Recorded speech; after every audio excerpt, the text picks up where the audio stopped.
Hey everyone, Chris here with one more filler episode to fill out the year, and today we're taking a look at my computer systems. Now, my Tandy 1000SX I already talked about quite a bit in my Tandy 1000SX filler, but I just want to mention a couple of quick other little things about it. First of all, I don't really use this system that much anymore because there's no point. I mean, if I want to play an old game, I usually just use DOSBox on one of my newer systems. But the other thing that's interesting is that I've actually been playing games on this thing since way before my first video game console. So that's why I do these videos about DOS games specifically, because that's where I have the most experience. Up here in my living room are two more computers that I barely use anymore because they were the ones that my mother and father had upgraded to while I was still growing up. On the left is the system my father had, which is a Packard Bell 486DX2 66MHz system with 4 megs of RAM. And then on the right is the system that my mother had, which originally was a 486DX2 66MHz system with 8 megs of RAM, but it had since been upgraded to a Pentium 120 with 24 megs of RAM. Now, the reason I don't use either of these systems too much anymore is because they don't work that well anymore. The Packard Bell system, the CD drive on it barely functions anymore. Like, I mean, sometimes it'll read discs and sometimes it won't. And then the other system, well, the power supply fan barely spins anymore. I'm kind of worried that one of these days I'm going to turn the thing on and thing's just going to burn out. The monitors for these two computers aren't in the greatest shape either. Like, I mean, they do both still work fine. It's just the one on the right, the Packard Bell system, it only goes up to 640 by 480.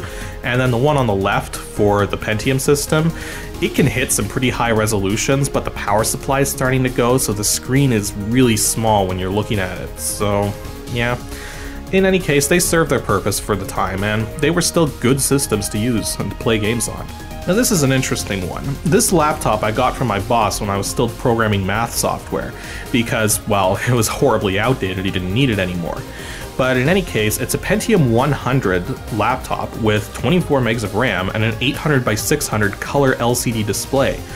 Granted, it's one of those blur-o-vision LCDs where anything moving just looks like a big bunch of, well, blurriness.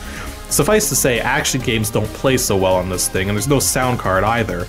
But any game like Moraf's World, where everything happens in turn-based stuff, plays pretty well, and especially Moraf's World, since it can actually run 800 by 600 resolution with the chipset that this particular laptop has. Upstairs in my office is the computer that I've probably been using the longest. Now, when my mother originally got this system, it was an AMD Athlon running at 1 GHz with, I'm gonna try to remember it, I think it was 256 megs of RAM. And it's been upgraded so many times since then. It's gone through several hard drives. It's had, even the motherboard has been replaced on this thing. But essentially nowadays, it's an AMD Duron running 2 GHz and has 512 megs of RAM. The video card was also originally a GeForce GTX chipset and also had 3D shutter glasses, which was kind of cool. I was doing 3D gaming before most people. Though nowadays it has a GeForce FX-8350 video card. I don't really use this thing too much anymore because it's kind of outlived its usefulness, even way back when I was still using it. Like, it's only a Windows 98 system, and there's not really much I can do with it anymore. I do still use it for some certain aspects of email, and I also use it for printing stuff since, well, my printer is a ginormous color laser, and yeah, it actually weighs almost as much as my television. So yeah, I don't really feel like moving this thing downstairs or anything.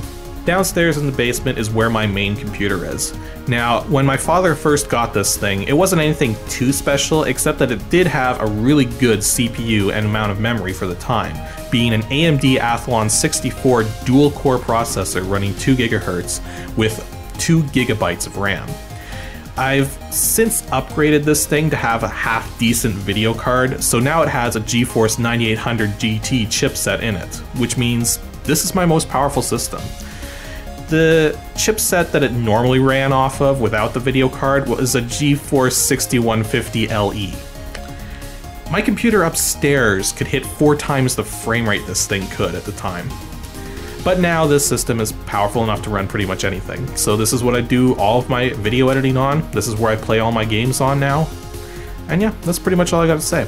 Well, there is one other thing I could mention, and you probably noticed this as I was going through all these, is that I never actually bought any of these computers on my own. They've all been handed down to me from either my mother or my father, or in one case, my former boss. I don't really have the income necessary to constantly be upgrading my computer hardware or my video game collection.